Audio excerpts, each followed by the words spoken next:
अस्सलामुअलैकुम दोस्तों, आज मेरे पास जो बाइक आई हुई है स्प्लेंडर प्लस, इसमें मुझे सर्विस का काम करना है सारा काम का।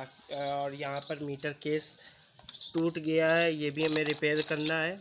क्लच स्विच वगैरह ये सब सर्विस का काम करना है। इसमें मेन प्रॉब्लम आई हुई है, क्या है कि जब हम गाड़ी को गियर पर डालते हैं, गाड़ी को जैसे ही उठाते हैं तो एक आवाज़ आती है खट खट खट खट की, हल्की से, मतलब उस तरह की आवाज़ आती है जिस तरह से चैन लॉक आवाज़ करता है। जब हम गाड़ी चलाते हैं तो चैन लॉक जब ख़राब हो जाता है तो cut cut cut cut cut cut regular करता रहता है। लेकिन इसमें इस तरह से है कि जब हम क्लच को छोड़ते हैं, जैसे कोई पहला गियर दूसरा गियर डाला और क्लच को छोड़ा तो खट से आवाज़ आती है, खट खट खट कर के आवाज़ आती है और फिर सही हो जाती है। लेकिन जैसे ही एक्सीलेटर हम तेज़ लेंगे तो वो फिर से बढ़ने लगती है।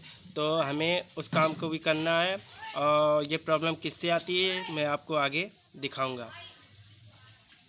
तो मैंने इसका क्लच देखिए ओपन कर लिया है।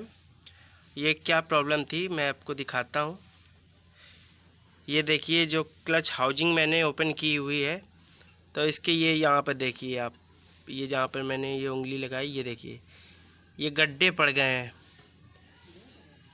ये गड्ढे पड़ गए हैं। और ये देखिए यहाँ पर ये सब गड्ढे पड़ गए हैं। तो इसमें क्लच में क्या है, प्ले आ गई है। तो अब हम इसको क्या करेंगे, सैनिट पेपर से और रेती से इसको घिस करके चलाने की कोशिश करेंगे, क्योंकि कस्टमर ने कहा है कि अभी इसको चला दीजिए, उनके पास पैसे की प्रॉब्लम है अभी थोड़ी। तो इसको हम घिस करके इसको चलाने की कोशिश करेंगे। चलिए इसको हम ऐड करते हैं और फिर आपको बताते हैं। इस तरह से देखिए,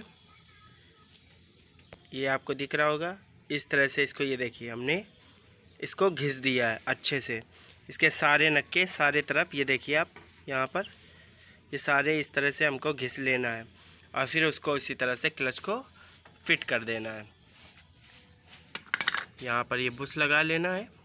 जिस तरह से क्लच फिट किया जाता है उस तरह से आपको फिट कर लेना। अगर आपको क्लच की जानकारी नहीं है तो मेरे चैनल पे मैंने इसकी डिटेल में वीडियो डाल रखी है, आप जाकर वो चेक कर सकते हैं।